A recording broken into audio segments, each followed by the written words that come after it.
Hi guys, welcome to my channel. जैसा कि आप सब जानते हैं, वित्त मंत्री निर्मला सीतारमण जी द्वारा आज बजट पेश किया गया है, जिसके तहत मिडिल क्लास लोगों को मद्देनजर रखते हुए उन्होंने इनकम टैक्स के स्लैब में बढ़ोतरी की है। यह इनकम टैक्स की नई स्लैब है जिसमें बढ़ोतरी की गई है, जो कि वर्ष 2023-24 से प्रभावशील रहेगी। जैसा कि आप सब जानते हैं, अभी तक इनकम टैक्स में 5 लाख तक की आय वाले लोगों के लिए इनकम टैक्स की छूट रहती थी, जिसे बढ़ाकर वित्त मंत्री जी द्वारा आज दिनांक को 7 लाख कर दिया गया है। अब हमें 7 लाख तक की आय पर कोई भी इनकम टैक्स नहीं देना होगा।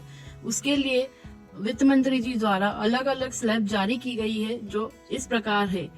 0 से 3 लाख तक की आय पर आपका शून्य टैक्स रहेगा, बिल्स में आपको कोई टैक्स नहीं देना होगा। वहीं 3 से 6 लाख तक की आय पर 5% का टैक्स रहेगा, जो कि आगे उसकी जो रिबेट होगी 7 लाख तक की छूट होगी, तो इस स्लैब में भी आपका टैक्स नहीं बनेगा। अगली स्लैब है 6 से 9 लाख तक की, जिसमें आपको 10% टैक्स देना होगा। 7 लाख तक की छूट के बाद यदि आपका ऊपर कोई आय बनती है तो उस पर आपको 9 लाख तक में 10% का टैक्स देना होगा। अगला स्लैब है 9 से 12 लाख तक में।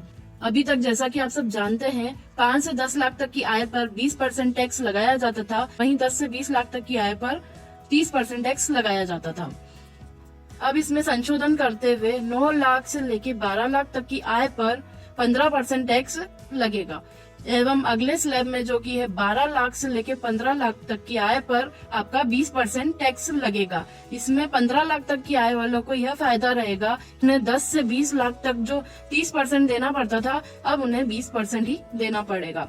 अगर आपकी तनख्वाह 15 लाख से ऊपर है तो आपका जो आप 10 से 20 लाख तक में 30% टैक्स देते थे, वहीं 10 से 15 तक आपको 20% ही टैक्स देना है, और 15 लाख से ऊपर की आय पर आपको 30% टैक्स देना होगा। सो गाइज, 2 लाख की छूट जो बढ़ाई गई है उसमें काफी लोगों के टैक्स में बचत होगी। सो गाइज, होप ये वीडियो आपको अच्छी लगी है। So please like, share and subscribe my channel. Thank you.